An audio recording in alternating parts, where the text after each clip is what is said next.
Let's get honest about Texas State's loss to Arkansas State and talk about how we can avoid making the same mistakes against Troy this weekend at homecoming.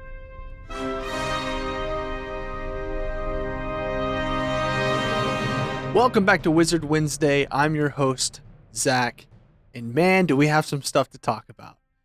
I'm not going to spend too much time on Arkansas State. I do want to get to Troy. I do want to talk about homecoming weekend and the keys to victory as we look at that game. But I feel like it would be a little weird not to address what happened this past weekend in a very winnable game that the Bobcats just couldn't seem to pull out for a multitude of reasons. So I want to go through some things really quickly that disappointed me, that give me some sort of concern.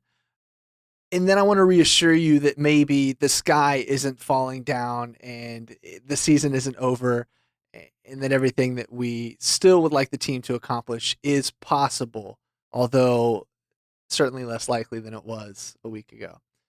So let's talk about what I didn't like and some of the concerns that I have. So the offense in the first, second, and third quarter. A total of 10 points. A very, very fast start, scoring on the first drive, going straight down the field. Felt like a hot knife going through butter.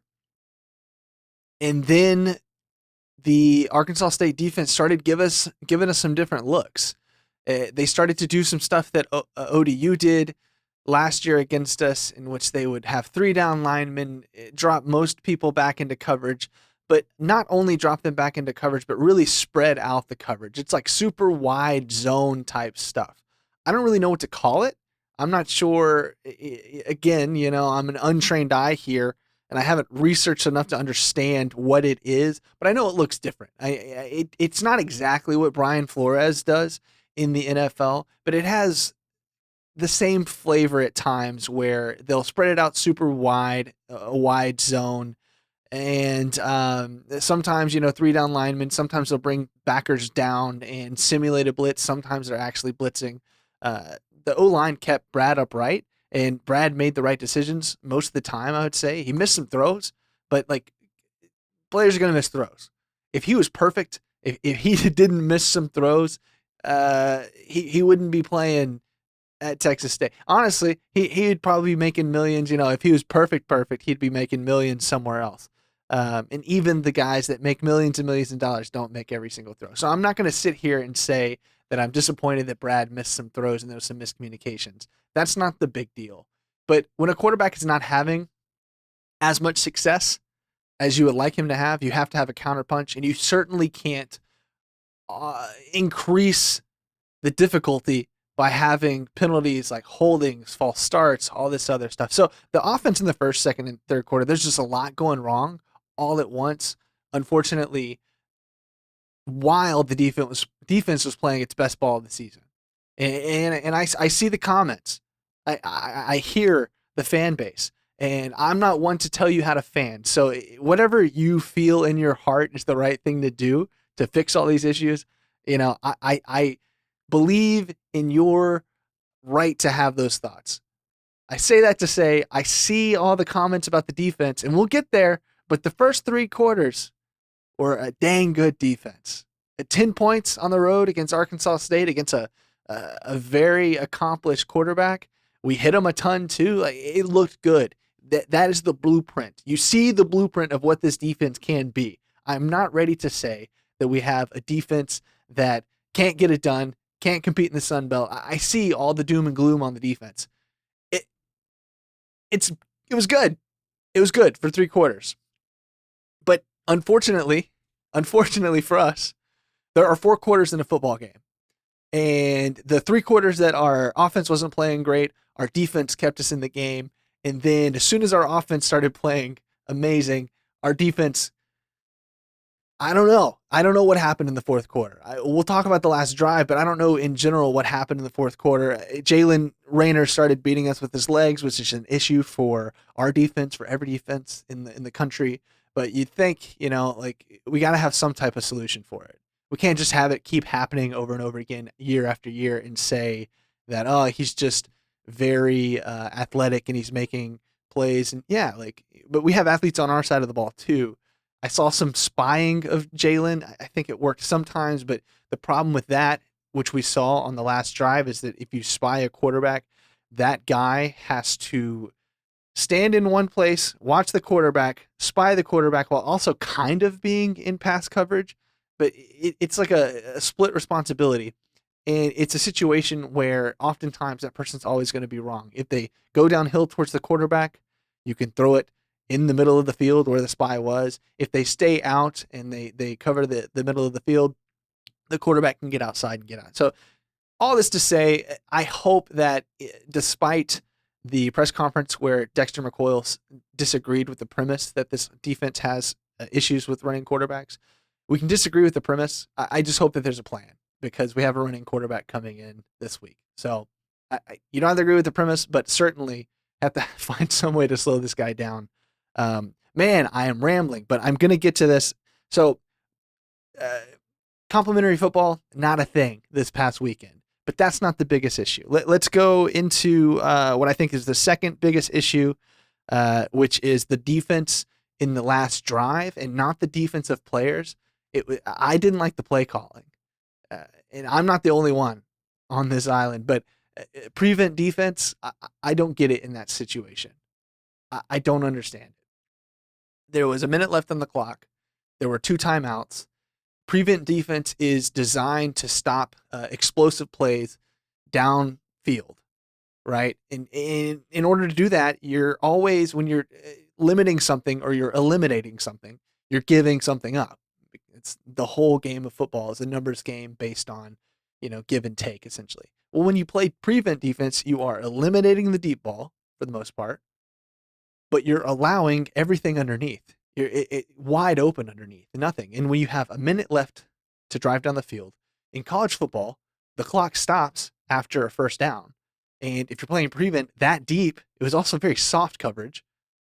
You're allowing passes in the middle of the field and you're allowing first downs, which stops the clock, which means a minute left and 2 timeouts is a ton of time. In fact, if you're going to get scored on in the situation that we were in, where we had timeouts, you almost want to make them beat you with an explosive so that you can now put the ball back in your offense's hands. So the previous defense, I didn't get, I don't understand it. And it was called over and over and over again on the drive. It wasn't working. And it was like the same play call from my eyes over and over on the drive. That's got to be corrected. And that's play calling. That's not on the players. That's not on the players. That is play calling. You had success in the first 3 quarters. Why not put some pressure on the quarterback, try to hit him a little bit, and see if that slows the offense down? And then if there's an explosive, then you can change up, prevent maybe later on, but just leaving the middle of the field open in that situation, in my opinion, not great play calling. Not really, that kind of is clock management too, like understanding how much clock there really is. All right, my biggest issue, and this has been talked about ad nauseum by everyone. GJ's talked about it. We talked about it a lot on the spaces. Kev has talked about it. There are a lot of different opinions on what happened, but I think the analytics are pretty clear that when Arkansas State's coach, Butch Jones, when he called that timeout after Brad's long run in the 4th quarter, when he called that timeout when the clock was already stopped and you're first down, first in goal, and you have 4 downs, the analytics say your best chance of winning is taking a knee 3 times, trying to burn some clock in there, and then kicking the field goal, burning their timeouts.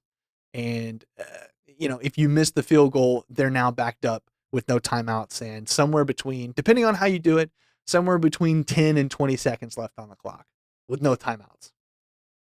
That's what the analytics say to do.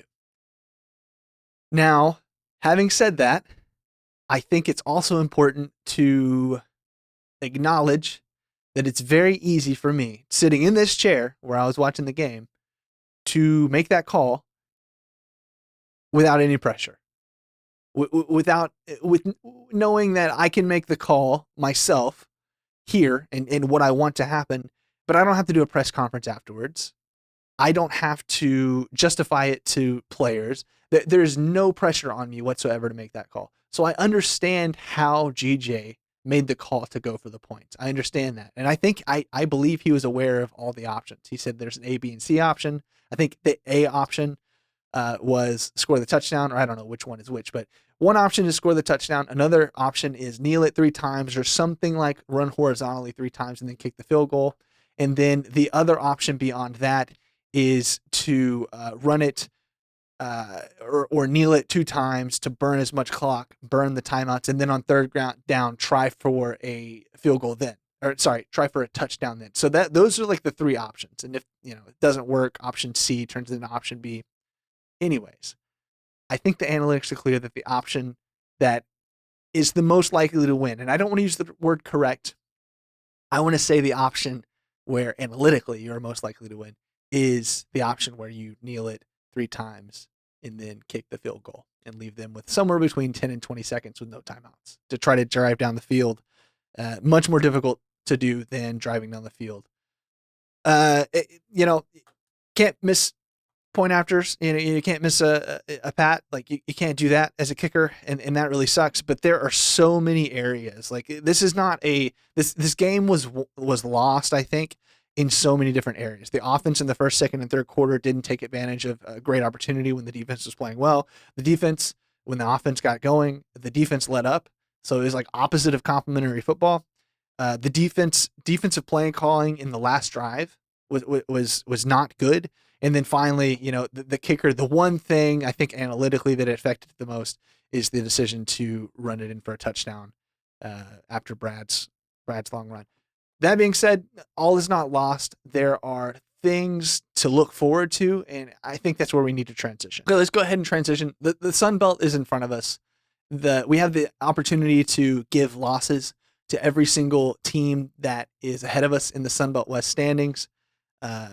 Arkansas State, I see Arkansas State losing another game. They should have lost this last game. So I'm not worried about it in the sense that the door's not closed.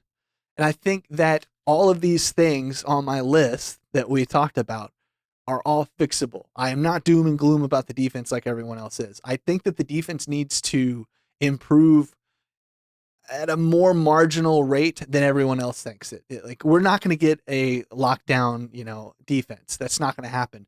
But marginally, if we can, get it down to 25 points a game, I think our offense can score 30 so we can win games. Like we're not so far away, but there's improvement that has to be made. So let's talk about Troy. Let's talk about Troy very quickly because I'm already over time. Troy runs a weird, a different offense. There is quite a bit of like triple option, read options, power reads, all this type of stuff because they have a backup quarterback that came in who can now run and is very athletic and can use his legs. So that's what they want to do. They want to run with the quarterback. They want to run the ball. But I think really this game coming up isn't about Troy. We're playing Troy. This game is not about Troy. This is about the Bobcats. And the keys to the game for me, and look, man, I have 2 keys. I usually do 3 keys. I think this is a simple game. If we can't do these 2 things, and this is basic football, but if we can't do these 2 things, we're in trouble. Not only this week, but going forward. And number 1 is tackling.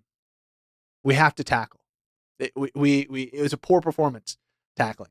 And I'll say if our best players on the field are deciding not to take the opportunity to hit quarterbacks when they are pulling up, even if the quarterback is going to score, or even if the quarterback is going to get a first down, if he's not sliding, if he's not getting down, if he's not giving himself up, we have to take those opportunities.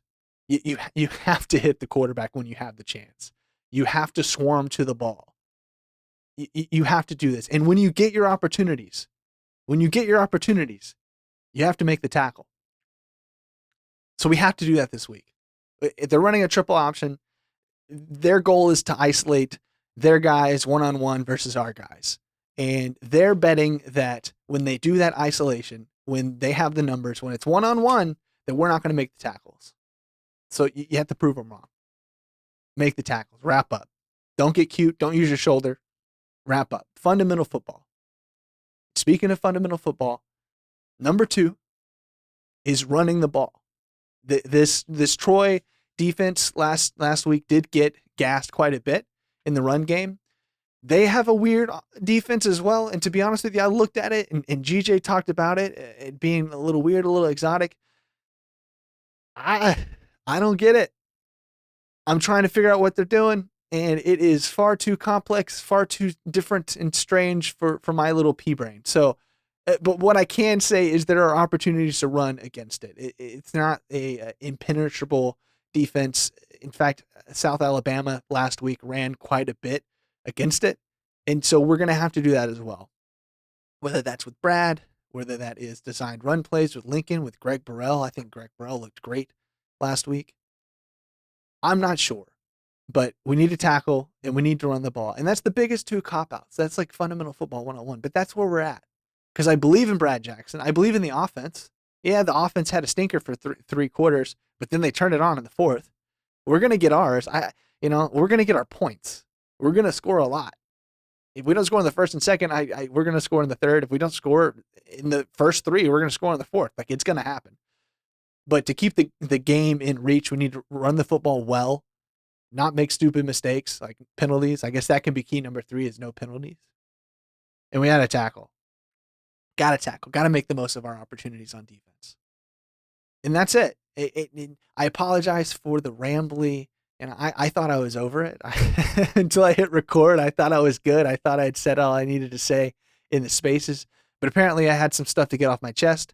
And I will say, all's not over. GJ's a great coach. I still believe in Dex. I think Dex is a good coach. He's a young coach. But I believe in these guys. I believe in this team. I believe in the defense, maybe a little bit more than some other folks like online. I don't think that it's that big of an ask for them to get marginally better over the course of the season. I think that that's possible.